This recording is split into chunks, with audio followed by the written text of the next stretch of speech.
So it's 2001, August 27th or 8th. And so I decide, I go to Bose Corporation. I think, hey, and I'm an employee of Bose. Bose puts money ads in every magazine known to man. They got so much influence. So they could help PR me.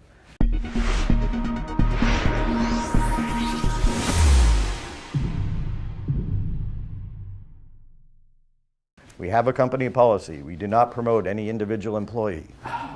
So I knew it was all on me. So I hired a publicity agency, $3,000 a month in advance for 3 months, $12,000, all of the credit I had left, got another credit card, all of that credit. Mom doesn't even know this story. It's okay now, but. So leverage all of that, everything I had. And 2 weeks later, September 11th happened. And no one was having meetings anymore. The meetings industry died. Now, I don't blame the publicity PR agency because they did what they could, but you can only spin so much. Like September 11th happened. And then some of you may know, if you've been around for Toastmaster for a long time, there was a past district governor. His name was David McElhaney.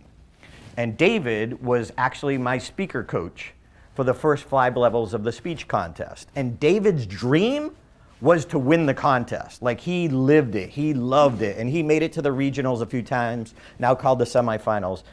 And David was just such an amazing man, and he's the one who introduced me to Mark Brown to help coach me at the highest level, at the championship speech. So David McElhaney, when I won, you'll see a little clip of my mom flipping out when I won tomorrow morning. Next, besides my mom, David McElhaney was the happiest person in the room because he now had a little piece of the dream because he helped me get there, and I give him and Mark Brown and God all the credit.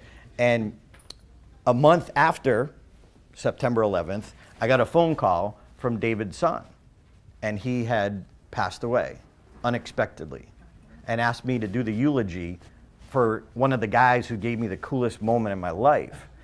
And what do you say? And then a fellow Toastmaster, his name was Brad, and he worked at Bose, and he came over to my desk. Now, understand this, that at that time in my career, in 2001, I was getting $2,500 a speech, which sounds like a lot, but if you're only booking one every 6 months, you can't live on that. You still get the van down by the river. And so, I've been saying for 4 years, I'm going to quit in January. I'm going to quit in January. I'm going to quit Bose in January. I'm going to quit in January. So that was my goal, but I never stuck to it. So my buddy Brad, thank God for Brad, he came up to the edge of my little cube and he said, Darren, when are you going to quit Bose? And I said, I can't quit now. It's like Bose is my safety net, you know? I had a really flexible, now I had a business degree, so I could have been my boss's boss. However, if I went up a level, I would have lost the flexibility to pursue my dream. See, when you're in management, you can't just take a day off, take 2 days off. So whenever I would book a speech, I would just take a couple days off, I would come back, and I would do my time at Bose, so I would still get my paycheck. So I got, so I got my benefits from from Bose. Yeah, I wish from Toastmasters.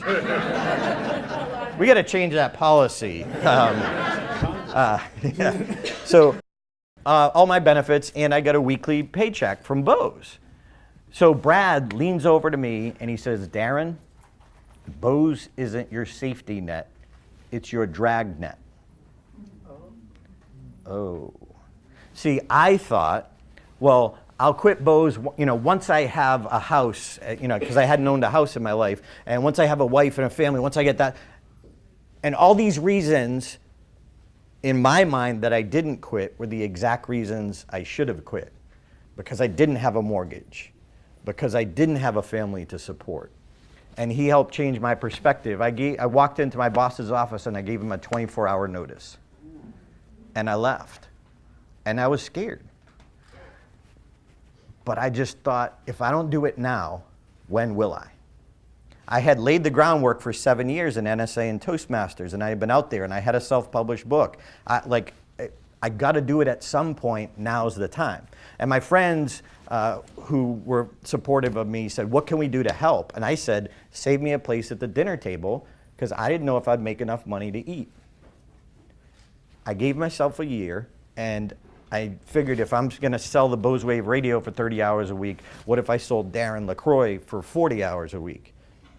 And I never looked back. And I'm so fortunate that I walked out of Bose that day, and I get to do what I love to do for a living. And I thank my family, and mostly I thank Toastmasters for supporting me and encouraging me, because if it wasn't for you, I wouldn't have the coolest job in the world. So thank you.